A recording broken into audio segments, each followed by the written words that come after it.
नमस्कार दोस्तों। दक्षिणी भारत का राज्य तमिलनाडु, जिसमें हाल ही में इलेक्शन संपन्न हुए, उस इलेक्शन के बाद वहाँ पे पूरा एक चौश क्रिएट हो रखा है। किस को सरकार बनाने का मौका मिले, किसको सरकार बनाने का मौका नहीं मिले।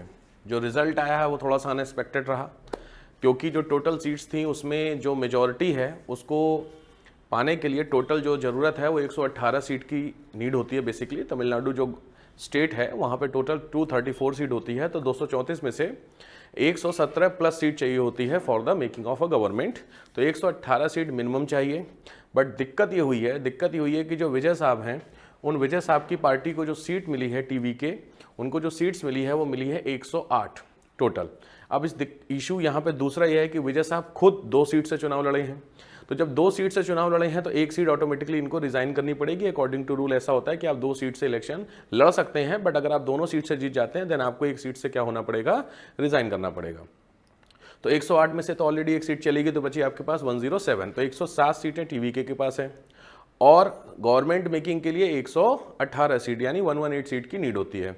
तो ये जो 10 सीट का गैप हो रहा है, बेसिकली इस 10 सीट के गैप को कहां से फुलफिल किया जाए, इसको लेकर के पूरा इशू क्रिएट हो रखा है। इस दौर में विजय साहब ने बेसिकली सपोर्ट मांगा कांग्रेस का। अब कांग्रेस की दिक्कत ये है कि वो अलायंस है डीएमके का, जिसकी थोड़े दिन पहले यहाँ पे क्या थी, स्टालिन साहब जो आप हैं इनकी यहाँ पे सरकार थी, तो इनके अलायंस में कांग्रेस शामिल थी। अब चूंकि विजय साहब ने जब सपोर्ट मांगा है तो कांग्रेस ने बोला है कि ठीक है हम आपको सपोर्ट देंगे। इस चीज को लेकर के सबसे ज्यादा गुस्सा डीएमके को आ रहा है, क्योंकि जब ऑलरेडी आप किसी एक पार्टी के साथ अलायंस में हैं और वो अलायंस हार गया ड्यू टू सम रीजन, तो आप उसको तोड़ करके किसी दूसरे में कैसे जा सकते हैं। तो कल स्टालिन साहब ने इस चीज को स्टेटमेंट भी दिया कि कांग्रेस की ये बहुत बड़ी भूल होगी, बहुत बुरा होगा आने वाले टाइम में कांग्रेस के साथ। अब यहाँ पे इशू वो भी नहीं है, इशू सबसे बड़ा यहाँ पे जो हो रहा है वो इशू हो रहा है, वो इशू बेसिकली क्या है कि साहब टोटल जो सीट्स है उसकी नीड है 118, जिसमें से टीवी के जो कि विजय की पार्टी है इसको सीट्स मिली है 107 एज आई टोल्ड। अब बची है कांग्रेस, तो कांग्रेस ने जो टोटल सीट का सपोर्ट दिया है वो 5, तो कुल मिलाकर के जो टोटल सपोर्ट हो रहा है वो आपका 112 सीट का सपोर्ट हो रहा है। और टोटल नीड कितने सीट की है, 118 सीट की है। तो जो सबसे बड़ा इशू ये हो रहा है कि भाई 118 सीट जब मिनिमम चाहिए तो 112 सीट से गवर्नमेंट तो बनेगी नहीं। इस सिलसिले में जो विजय साहब हैं वो 2 बार जाकर के गवर्नर से मिले। गवर्नर से मिल करके आर्टिकल जो कॉन्स्टिट्यूशन का 164 होता है, आर्टिकल 164, इसके अकॉर्डिंग गवर्नर जिस पार्टी को मेजॉरिटी होती है, जिस भी पार्टी के पास सबसे ज्यादा बहुमत होता है, बेसिकली उसको सरकार बनाने का न्योता देना चाहिए कि आप ठीक है, आप अगर आपके पास मेजॉरिटी है देन आप गवर्नमेंट को बनाइए, हम देखेंगे। बट जब ये गवर्नर साहब से मिले तो गवर्नर साहब ने एक चीज रिपीट कर दी कि मुझे समर्थन पत्र, बेसिकली क्या होता है कि जब आप गवर्नमेंट बनाने जाते हैं तो जो भी सीएम कैंडिडेट होता है वो गवर्नर से मिल करके एक उनको लेटर देता है कि सर ये मेरे पास टोटल इतने विधायकों का सपोर्ट है और मैं गवर्नमेंट बनाने के लिए रेडी हूं।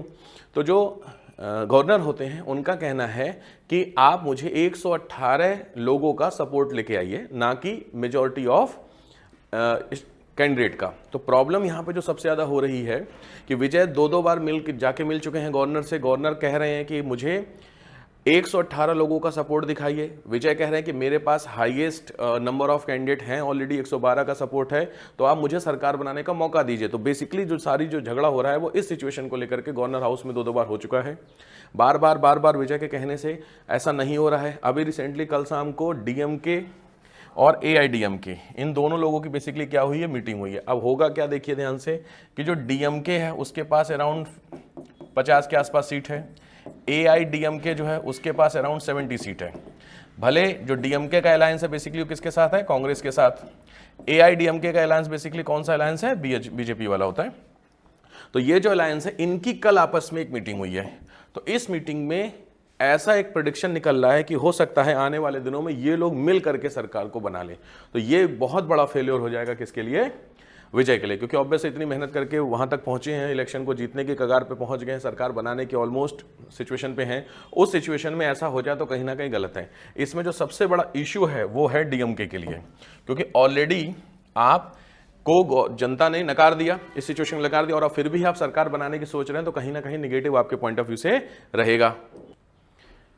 कल शाम को एक डीएमके ने एक स्टेटमेंट भी रिलीज किया, उस स्टेटमेंट में बोला है कि ठीक है नेक्स्ट 6 मंथ के लिए हम अविश्वास प्रस्ताव नहीं लेकर के आ रहे हैं। मतलब ये जो क्या नाम विजय साहब हैं, ये विजय साहब अपनी क्या करें, पार्टी से गवर्नमेंट को बनाएं और 6 महीना चला करके दिखाएं। नहीं तो क्या होता है कि जो अपोजिशन में होता है, जो सबसे बड़ी पार्टी होती है, उसके पास जो सेकंड नंबर की पार्टी होती है, उसके पास ऑप्शन होता है क्या लाने का, नॉन कॉन्फिडेंस मोशन लाने का होता है, अविश्वास प्रस्ताव लाने का एक प्रपोजल होता है कि साहब आपको सिद्ध करना है, प्रूव करना है क्या कि आप सरकार में बने रहने के लिए। तो अभी तो मेन खेल इस चीज को लेकर के हो रहा है कि सरकार बनेगी कैसे। अब यहाँ पे 2 चीजें आती हैं। पहली चीज आती है कि जो हमारा संविधान है वो क्या कहता है, हमारे संविधान का आर्टिकल 164, ये गवर्नर जो राज्यपाल है उसको ऑथराइज करता है, पावर देता है कि जो भी उस इलेक्शन में हाईएस्ट नंबर की पार्टी आई है, जो सबसे ज्यादा जिसकी सीट्स आई हैं, उस पार्टी को कॉल करे for the making of government. ये बेसिकली 164 का सेक्शन 3 बोलता है। बट जब विजय साहब प्रपोजल लेकर के जा रहे थे, गवर्नर ने मना कर दिया। अब यहाँ पे गवर्नर की डिस्क्रिशनरी पावर होती है कि वो सबसे बड़ी पार्टी को करे या किसी एक ऐसी पार्टी को करे जिसकी 50+ से ज्यादा सीट्स हैं। इट मींस अगर किसी पार्टी की 118 सीट होती, 118, तो ऑब्वियस है उसको क्या किया जाता, कॉल किया जाता for the making of government. लेकिन इस सिचुएशन में जो कि हाईएस्ट पार्टी है 108 प्लस 5 कांग्रेस के हो रहे हैं टोटल, तो कुल मिलाकर के 112 हो रहे हैं। अगर मैं विजय की एक सीट्स को हटा देता हूं तो 112 सीट्स के हिसाब से गवर्नमेंट बनना थोड़ा सा प्रैक्टिकली पॉसिबल नहीं हो पा रहा है। इसके लिए विजय साहब ने एक टाइम मांगा कि सर मेरे को 3-4-10 दिन का एक टाइम दीजिए, उस टाइम के बीच में ऑब्वियस बात है मैं कुछ करूंगा, कहीं से विधायकों को लाने की कोशिश करूंगा। अब यहाँ पे मोरल ग्राउंड क्या होता है, तो मोरल ग्राउंड तो यही होता है कि गवर्नर को एक ऑप्शन देना चाहिए कि आप अपना बहुमत साबित कीजिए। उस बहुमत साबित करने के लिए, मेजॉरिटी को प्रूव करने के लिए एक टाइम लिमिट दी जाएगी, 10 दिन 15 दिन के बाद एक डेट होगी, उस डेट में आप अपनी मेजॉरिटी को प्रूव कीजिए। वो जो 10 दिन का गैप होगा, उस 10 दिन के गैप में आप अगर प्रूव कर देते हैं तो बहुत अच्छी बात है, अगर नहीं प्रूव कर पाते हैं तो ऑब्वियस है सरकार आपकी नहीं बनेगी, फिर से इलेक्शन होने की पॉसिबिलिटी होगी, या जो बाकी जिनके पास सेकंड नंबर की जो पार्टी है फिर उनको प्रपोजल दिया जाता है कि आप सरकार को बनाएं। तो ये जो सारी जो लड़ाई झगड़ा चल रहा है, इसमें जो सबसे बड़ा इश्यू हुआ वो रिसेंटली जो डीएमके और एआईडीएमके की मीटिंग होती है, इस मीटिंग का सबसे बड़ा इश्यू हुआ है। जो कल रात मीटिंग हुई उसमें माना यह जा रहा है कि ये दोनों हो सकता है गवर्नमेंट मेकिंग का प्रपोजल लेकर के गवर्नर के पास जा सकते हैं। जब इस तरीके की खबर विजय साहब को मिली तो इन्होंने क्या कहा, इन्होंने कहा कि जितने भी मेरे इस समय के क्या हैं कैंडिडेट हैं, जितने भी कैंडिडेट हैं, ये सब एक साथ 108 विधायक एमएलए चुन के आए हैं, ये सारे के सारे विधायक एक साथ रिजाइन कर देंगे। ये बहुत बड़ा तमिलनाडु की पॉलिटिक्स में एक उलटफेर माना जा सकता है, क्योंकि अगर 108 विधायक देंगे तो कहीं ना कहीं पब्लिक का जो मोरल सपोर्ट है वो किसके साथ हो जाएगा, विजय के साथ, कि हम तो गवर्नमेंट बनाने की सोच रहे थे बट जो बाकी पार्टी हैं वो पार्टियों ने हमें सरकार को बनाने नहीं दिया। तो कहीं इस पॉइंट ऑफ व्यू से जो मोरल सपोर्ट होता है वो किसके पास जाएगा, पब्लिक का, इनके पास। हो सकता है अगर री इलेक्शन करवाने की पॉसिबिलिटी होती है तो उस सिचुएशन में इनको 108 से ज्यादा सीटें मिल जाएं। ये एक बहुत बड़ा रिस्क है किनके लिए, डीएमके और एआईडीएमके के लिए, क्योंकि थोड़ा बहुत जो भी इनको सिंपैथी मिली है या वोट्स मिले हैं, आने वाले दिनों में सारी जो सिंपैथी होती है वो किधर की तरफ शिफ्ट हो जाएगी, आपकी विजय की तरफ शिफ्ट हो जाएगी। तो लेट्स सी आने वाले दिनों में क्या होता है, बट बहुत ज़्यादा पॉसिबिलिटी है कि सरकार विजय ही बनाए। ऑब्वियस है कुछ इसमें इस तरीके की बात भी आ रही है कि जो एआईडीएमके है, एनडीए वाला अलायंस है, उसके कुछ 20-25 एमएलए हैं वो एक रिजॉर्ट में रोके गए हैं, वहाँ से उनके सपोर्ट को मांगा जा रहा है। तो हो सकता है आने वाले दिनों में इस तरीके की हमें खबर सुनाई दे कि वो जो 20-25 विधायक हैं उन्होंने एआईडीएमके की जो पार्टीज उनसे रिजाइन कर दिया और विजय को सपोर्ट दे दिया। तो बट चांसेस बहुत ज़्यादा हाई हैं कि इनके क्या बनने के, सीएम बनने के। बट हाँ, चूंकि ये न्यूज़ में आजकल चल रहा है तो आपको बहुत ज़रूरी होता है कि हमारे यहाँ कॉन्स्टिट्यूशन के पॉइंट ऑफ व्यू से क्या प्रोविजंस होते हैं, क्या राज्यपाल ऐसा कर सकता है कि नहीं कर सकता है। तो लेट्स सी, वी होप, अभी देखते हैं सिचुएशन 2 से 3 दिन में क्या बदलती है। ठीक है, चलिए, धन्यवाद।